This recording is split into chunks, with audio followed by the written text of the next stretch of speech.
Pourquoi les artistes changent?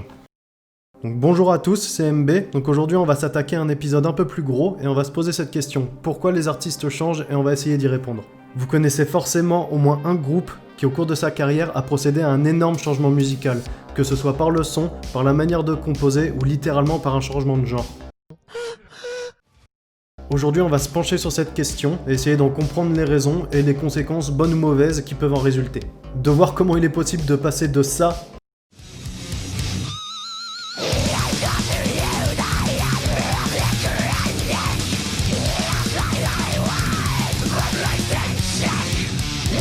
à ça.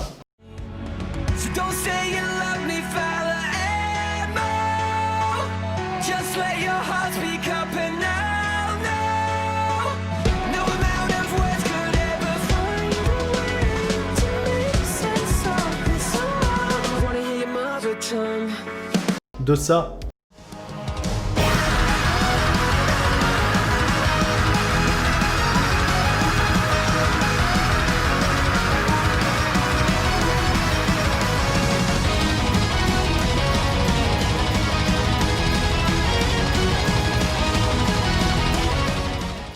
À ça.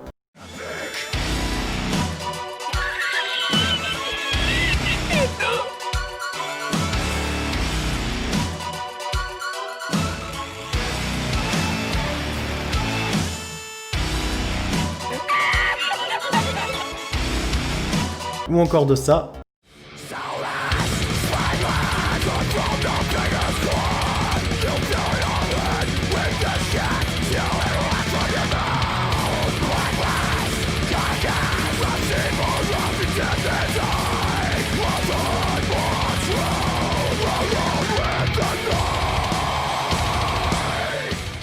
À ça.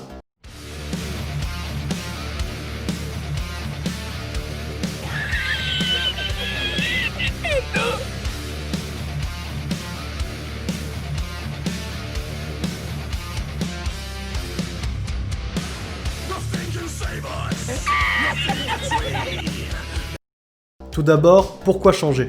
La réponse qui vient naturellement à l'esprit est celle de la volonté de changer. Mais même là, plusieurs raisons peuvent créer cette volonté de changement. Des raisons de divergence musicale entre les membres du groupe, des raisons personnelles, des raisons économiques aussi, vouloir faire quelque chose qui plaît à un plus grand public, ou même des raisons médicales. Il y a énormément de facteurs qui peuvent pousser un groupe de changer du tout au tout. La lassitude, le fait de ne plus se retrouver dans ce qu'on fait, ou une idée, un choix artistique qui reste dans la continuité des œuvres précédentes. Ou tout simplement l'envie de changer, essayer autre chose, ne plus se cantonner à un seul et même genre ou un même style. La chose à garder en tête, c'est que la plupart des groupes qui procèdent à un tel changement sont des groupes qui ont déjà un bon vécu, une carrière assez remplie, ou même un ancrage fort dans la scène.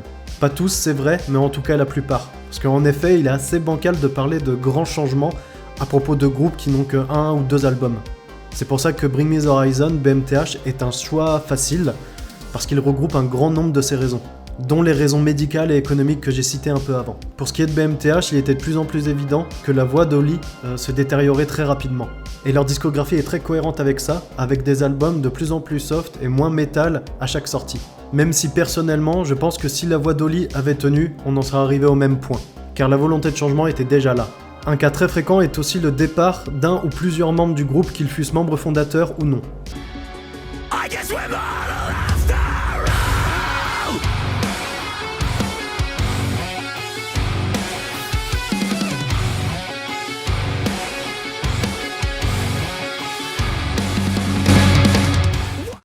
Quand un membre très impliqué dans le processus de création d'un groupe quitte le navire, obligatoirement, son remplaçant va devoir reprendre le flambeau. Et généralement, un changement notable arrive à ce moment-là, car il arrive avec son propre style et sa propre façon d'écrire de la musique. Car demander à un nouveau guitariste, par exemple, de composer de la même manière que son prédécesseur, en plus d'être une idée de merde, ça donnera à 99% du temps un résultat bâtard complètement impersonnel et vide de sens. Blah! Mais alors quand la volonté de changement est bien ancrée, comment ce changement s'opère? Il faut bien que vous compreniez une chose, c'est que même le plus anodin des changements peut drastiquement changer le son d'un groupe. L'arrivée d'un nouveau batteur est un bon exemple. Prendre un batteur qui vient d'un autre style rythmique s'entendra forcément à un moment donné.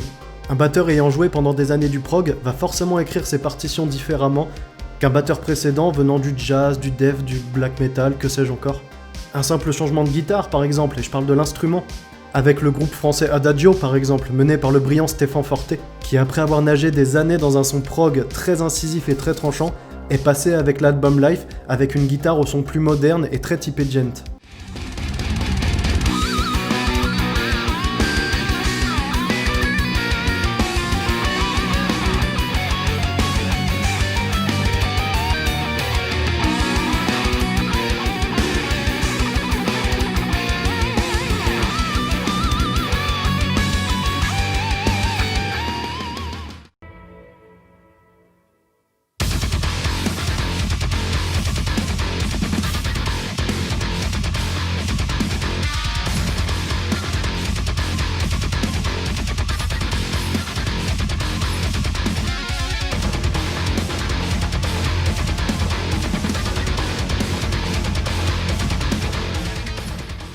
Je prends l'exemple d'un second groupe très connu, Parkway Drive, qui ont explosé médiatiquement et économiquement dès qu'ils ont commencé à faire de la merde.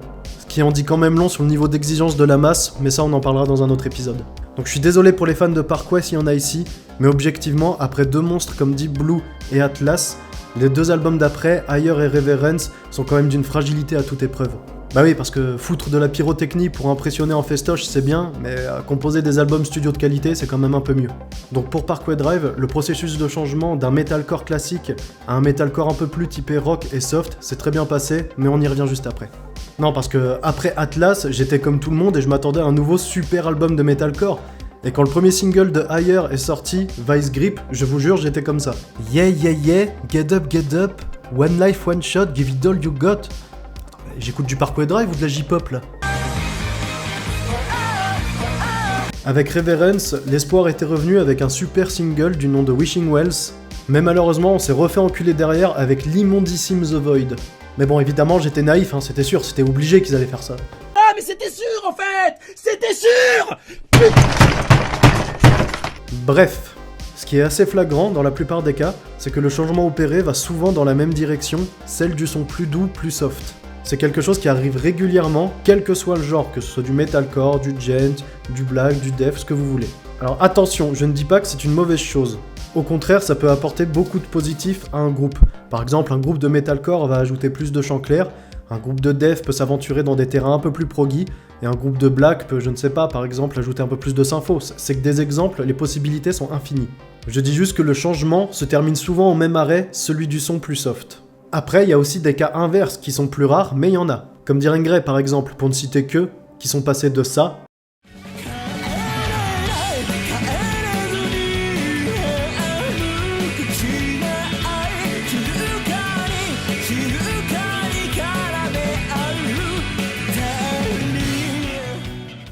à ça.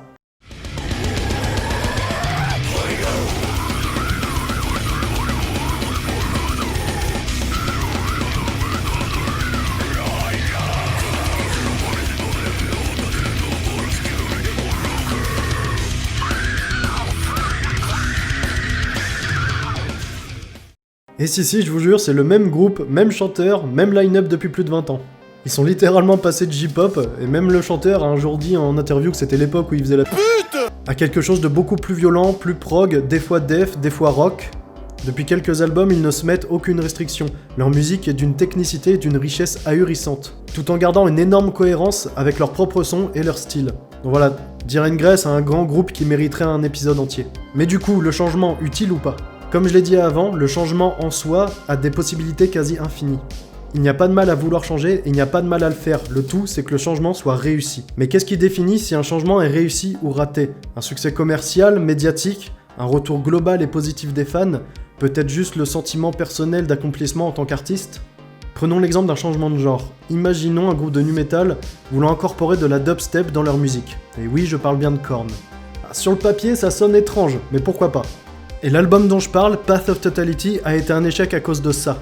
Ce qu'il faut comprendre, c'est qu'il ne suffit pas de faire du bon Korn mélangé avec de la dubstep. Il faut justement que tout le côté dubstep soit aussi de qualité. Là où je veux en venir avec BMTH par exemple, c'est qu'avec Sempiternal, ils ont fait un très bon album de metalcore typé post-rock. Et ils ont ensuite procédé à un changement encore plus drastique avec That's the Spirit qui est un album très pop, sauf que c'est un très bon album de pop. Et c'est pour ça que ce changement en l'occurrence est bien passé, car tous les ingrédients étaient parfaitement cuisinés. Opeth est un très bon exemple aussi, avec leur dev progressif, maintenant totalement mort et enterré à jamais, qui a maintenant laissé la place à un rock proggy et très 70s.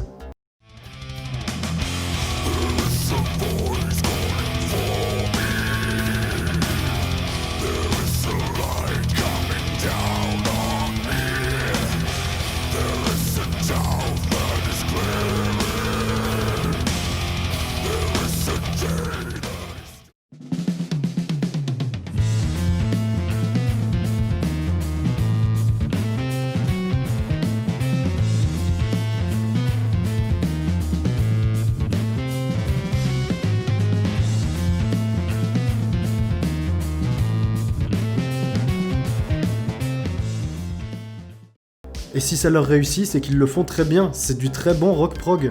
Il est donc très difficile de répondre à la question de comment définir si un changement est réussi ou non. Comme on l'a vu avec Parkway Drive précédemment, les 2 derniers albums ont beau être médiocres dans leur ensemble, ils ont jamais autant réussi, ils ont jamais autant explosé. Bizarrement. Bon, BMTH, eux, ils se sont encore perdus avec Amo, qui est un très mauvais album. Je commence à penser qu'ils sont éternellement voués à se chercher musicalement.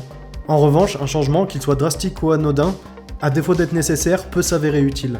Ça permet de proposer quelque chose de différent à sa fanbase, d'étendre cette dernière peut-être, ou même d'y faire un tri en perdant les gens qui se sont perdus en cours de route et qui ne se retrouvent pas dans ce changement.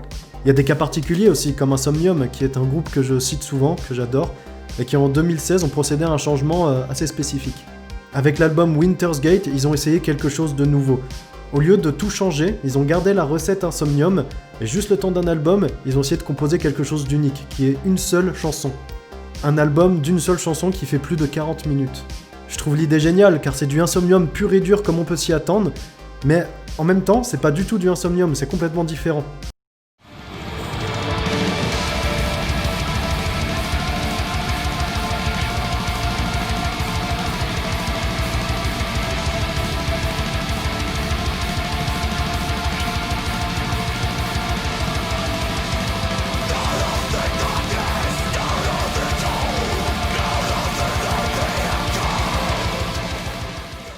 Ce que je veux dire par là, c'est qu'un changement artistique n'est pas obligé d'être enchaîné à la carrière du groupe sur des années, sur plusieurs albums et gravé dans la pierre.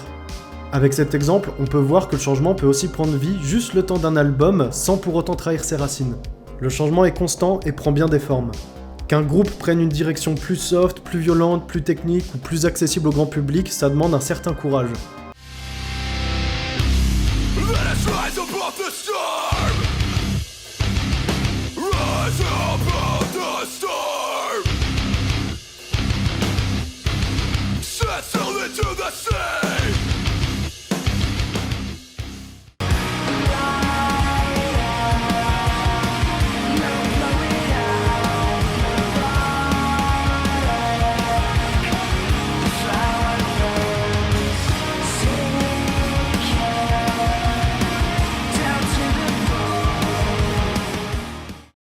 Et c'est quelque chose que je trouve très important, surtout dans le rock et le metal, qui sont de base 2 univers qui laissent énormément de place à l'expérimentation.